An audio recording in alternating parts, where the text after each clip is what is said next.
morning, or depending on when you're watching this, good afternoon, good evening, or good night. My name's Ross, and as always told, out of Voice of Radio. So today, we've had a bunch of Pokemon V that have been released over in Japan. And they're going to be coming over here in just a few short weeks. So I figured it was time to, rank them out and see the top 10. And there's no real honourable mentions here. I mean, maybe my boy Dalmise. Let's put Dalmise in as an honourable mention. You can do 120 for a single energy. If you had a grass Pokemon KO during your previous turn, it's a little bit specific. Although to be fair, you can also do 200 for free energy. Can't do it next turn, but you can do it this turn. We've seen it pop up in Rillaboom decks over in Japan. It's a decent attacker, though I do get the feeling that when we get Rillaboom V, it might just literally jump in and replace Dalmise. Sorry about that.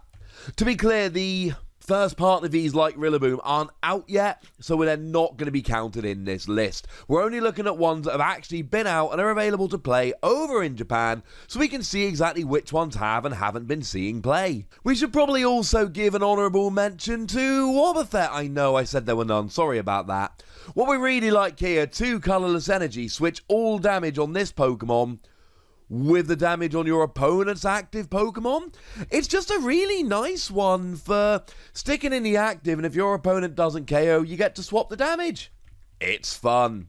So starting off then at number 10, we've got LAPRAS V and LAPRAS VMAX. Now LAPRAS V has actually got a really, really powerful attack, 4 energy, 210, and then you have to return 2 of those energy to your hand. The thing is, Lapras as a whole is a very expensive Pokemon. Lapras only works because we've got ways to accelerate energy. Now the best one of those is coming in Sword and Shield, it's Frostmoth. Frostmoth allows you to attach as many energy as you like during your turn, as long as it's water, it's being attached to your bench, and those bench Pokemon are water. Cool. It's really good. In Expanded, of course, we've got Blastoise, who can be fetched out with Archies, and Blastoise can just attach as much water energy as you like, wherever you like. But it's not just those. We've got stuff like Quagsire and Naganadel. And of course, it's very important to note that Quagsire just moves the energy to your active, so no matter how the energy gets on the field, Quagsire's got your back moving it to the active. Even if you use something like Red and Blue to evolve a GX, and then move the energy over, that would work. That would work rather nicely indeed. Then we move on to Lapras VMAX, 3 colourless energy minimum, 90 damage plus 30 more for each water energy attached to this Pokemon. So you pile water energy on and you absolutely smash. And you got 320 HP. Now remember that Vs give up 2 prizes, VMAX give up 3 prizes. And it's interesting to note that for 4 energy, Lapras V will do 210. For 4 energy, Lapras VMAX will do 210. 4 times 3 is 120, add the 90 base is 210. The difference is Lapras VMAX doesn't return the energy to your hand, and Lapras VMAX you can keep going. Although if you want to be KOing VMAXs with Lapras, you're going to need an awful lot of energy. In at number 9, Stonjourner and Stonjourner VMAX. I like fighting Pokemon, so that makes things like Stonjourner very appealing to me indeed. Now the free energy 150 is not terribly exciting, but 1 fighting energy, 40 damage, and you take 20 less from attacks next turn, that is quite exciting to me. Being a fighting Pokemon means you can do a little bit of extra damage using stuff like Diancie Prism Star and Martial Arts Dojo. And when we're seeing this really played in Japan, we've seen it with stuff like Stonjourner V, yeah, that's coming up later in the video, and Mallow and Lana, to just heal, and heal loads, and basically make sure that you're not getting KO'd. Now, of course, when you VMAX here, you get just a whole heap more HP. You go up to a not quite leader in the clubhouse, but still phenomenal 330. And the free energy 200 is fine, but what we like a lot more is the single energy. You may attach a fighting energy from your hand to one of your Pokemon. if you do heal 120 from that Pokemon. You're accelerating energy while healing a whole bunch of damage. Yeah, there's a lot to like about Stonjourner VMAX. Accelerates energy, hits hard, heals up. This is the fighting Pokemon we're probably going to go for, at least in terms of the V and VMAX. I love my boy Regirock. It makes me sad that, spoiler alert, he's not making the list. But Stonjourner V has already seen play and success over in Japan. In at number 8, we've got Torkoal V, another Pokemon that's seen play and success, and I should mention at this stage, I will link videos for all these winning decks in the description. So Torkoal V then, what we really like here is the first attack that for free energy allows you to do 90 damage, discard the top card of your deck. If it's a fire energy, you do 90 more damage. 180 for free energy on a 210 HP basic is good. But don't forget we've got Macargo, which allows you to search your deck for a fire energy or any card and put it on top of your deck. And don't forget we've got the new Oranguru coming along that allows you to swap a card in your hand for the top card of your deck. And of course what you'll do there is find a fire energy in your hand and then swap it with the top card of your deck, which firstly means you're guaranteeing that you've got a fire energy on top of your deck. Secondly, lets you draw an extra card. And that's before we even get to talking about stuff like Welder to accelerate the energy. We've got a big, bad, powerful Pokemon going on here, ladies and gentlemen. In at number 8, we've got Zamazenta. And Zamazenta is the one Pokemon that has made this list on faith alone. You see, Zamazenta hasn't been featured, that I have seen at least, in a winning deck. That's not to say it hasn't been, but it is to say it's not one that I've noticed. It's not one that I've seen. It's not one that the lovely Talonite X or Code 64X has linked me to. But I'll tell you what, ladies and gentlemen, it's got to be here on potential alone. You see, the attack for Zamazenta, 2 metal, 1 colourless, 130, discard a special energy from your opponent's active, is nothing special. It's not a particularly impressive attack. But the ability that gives you immunity from Pokemon VMAX absolutely is impressive. I've already in this video mentioned Stonjourner VMAX and LAPRAS VMAX, and there are going to be a couple more that we mention as we go through this list. And Pokemon VMAX are only going to keep coming. Zamazenta V is very, very much like something like Alolan Ninetales. As a Pokemon on its own, it's not particularly good, but if you whack it in a deck, you might end up completely stonewalling VMAX decks. Now, don't get me wrong, VMAX decks can always have a V, because VMAX have to come from V, but if you want the VMAX and you're having to play the whole game with the V because of Zamazenta, that's not a particularly good thing at all. Now, I think there is a little bit of a gap here. I think from 6 upwards, we have seen a little bit of a jump in quality. And in at number 6, we've got Cramorant V. And Cramorant V, I have seen popping up in a lot of very different decks. It really is popping up all over. You see, Cramorant V, for 1 colourless energy, lets you search your deck for any 2 cards.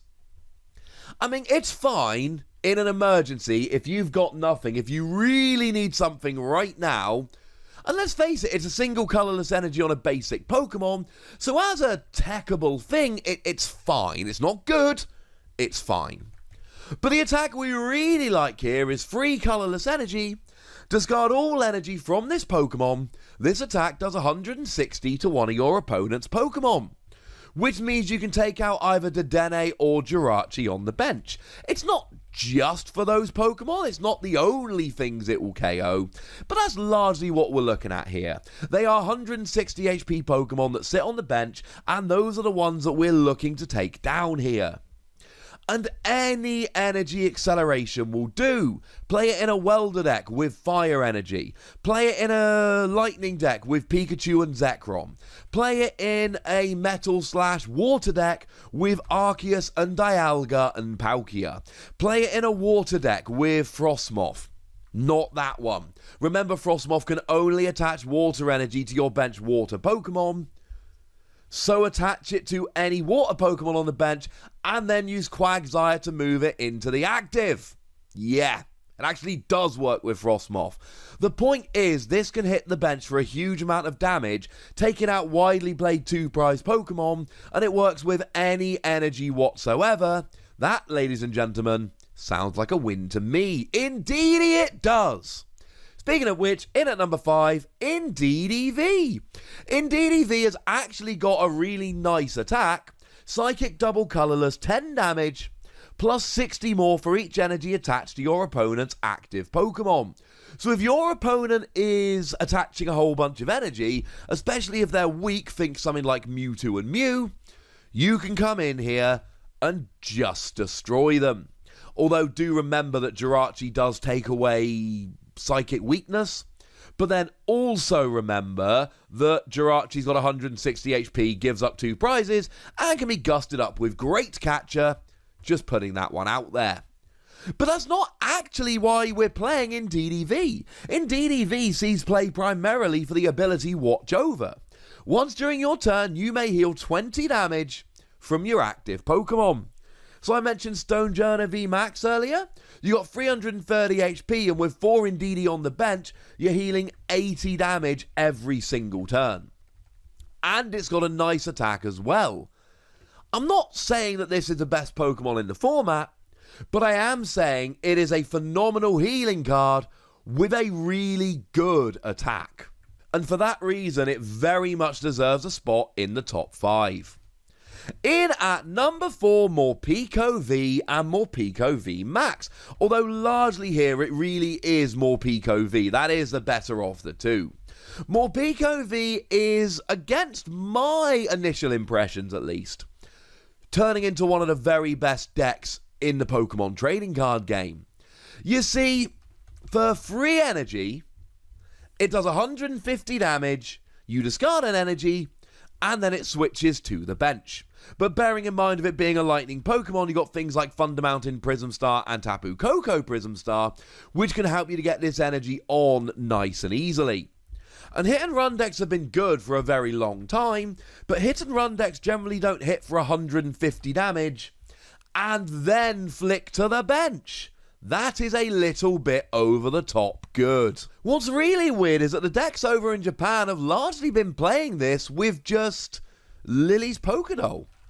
That's what they've been using to stick active. Lily's Pokédoll doesn't give up a prize, so this basically gives you 4 turns of not giving up prizes. 4 attacks where you're not attacked in retaliation. And sure, maybe there are a bunch of decks out there that will be able to get around that, but an awful lot of decks don't. Plus, it's a lightning deck, so there's plenty of other lightning tricks we can do. I mean, I haven't even mentioned Electro Power yet to do a whole bunch of extra damage. This is a very good Pokemon that is at the centre of one of the very best decks in the game. And I should just very quickly mention the VMAX here. It's not the main part of the deck, but free energy, 180 to the active, plus 20 to each of your opponent's bench. That's kind of powerful, ladies and gentlemen. That's kind of powerful. In at number 3, Snorlax VMAX, the very biggest Pokemon we've got so far. And honestly here, it is the VMAX we're looking at. Snorlax V just doesn't really excite or interest me. That's not to say it's a bad Pokemon, but whereas Lapras V has a really nice powerful attack for which you don't need the VMAX, and Stonjourner's got a really nice attack for which you don't need the VMAX, and Morpeko is largely played for the V, with the VMAX in there as a tech, Snorlax VMAX is what we're looking for. Now, if we have a quick look at Snorlax V, you can do 60 damage while healing as much damage as you did. Or for 4 energy, you can do 170 and fall asleep. That's not why we play Snorlax. Snorlax VMAX attacks for free colourless energy, which means we're using triple acceleration energy.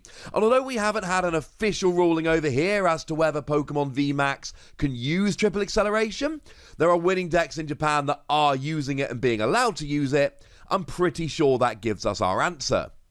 And it does 60 damage plus 30 more for each of your bench Pokemon. Or to put it simply, if you've got a full bench, you do 210 damage for 1 energy attachment. But of course it's colourless energy. You can use it with Frostmoth and Quagsire, you can use it with Welder, etc. It doesn't really matter.